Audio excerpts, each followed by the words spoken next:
मध्य प्रदेश के सागर में विराजमान गुणायतन प्रणेता मुनिश्री प्रमाण सागर जी महाराज का सानिध्य सागर वासियों को मिल रहा है।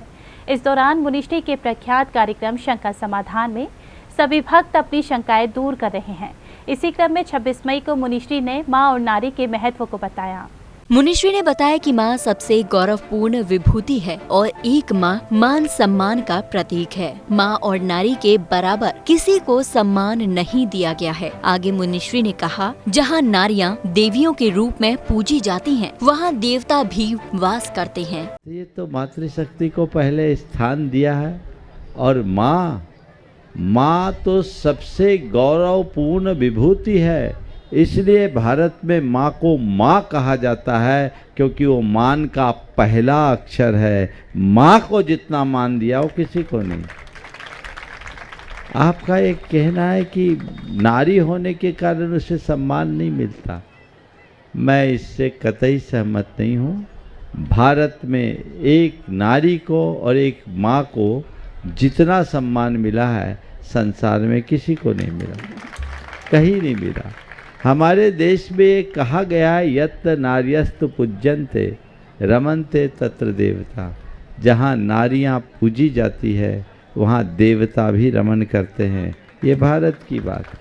और सोचन्ते ही यत्रैता विनस्तासु तत्कुलम।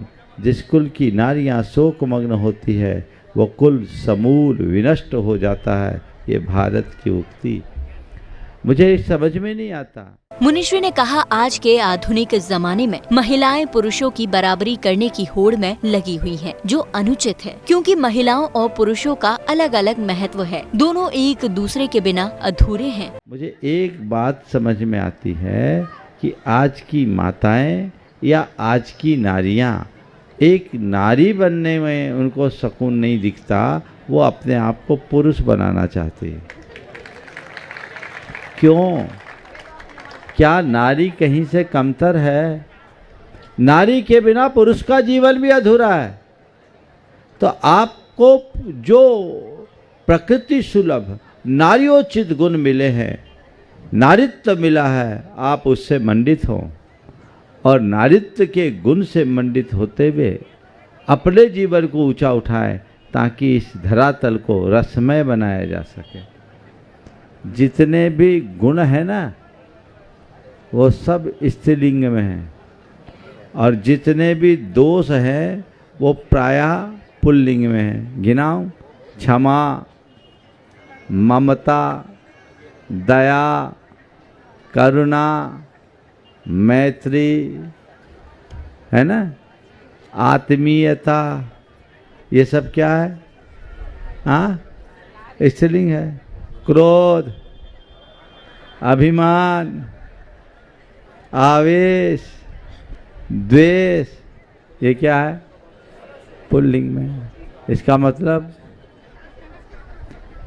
गुण इधर भरे हैं, दोष इधर भरे हैं। बस दो गुण इन लोगों में ज़्यादा आ गया है, वो गड़बड़ है। उसका नाम है घृणा और ईर्ष्या। इससे बच जाए तो सबसे आगे बढ़ जाए। इस प्रकार सभी श्रावक गण प्रतिदिन अपनी शंकाओं का समाधान प्राप्त कर रहे हैं और मुनिश्री धर्म के साथ समाज की समस्याओं का समाधान कर रहे हैं। जैन फोकस के लिए सागर मध्य प्रदेश से ब्यूरो रिपोर्ट।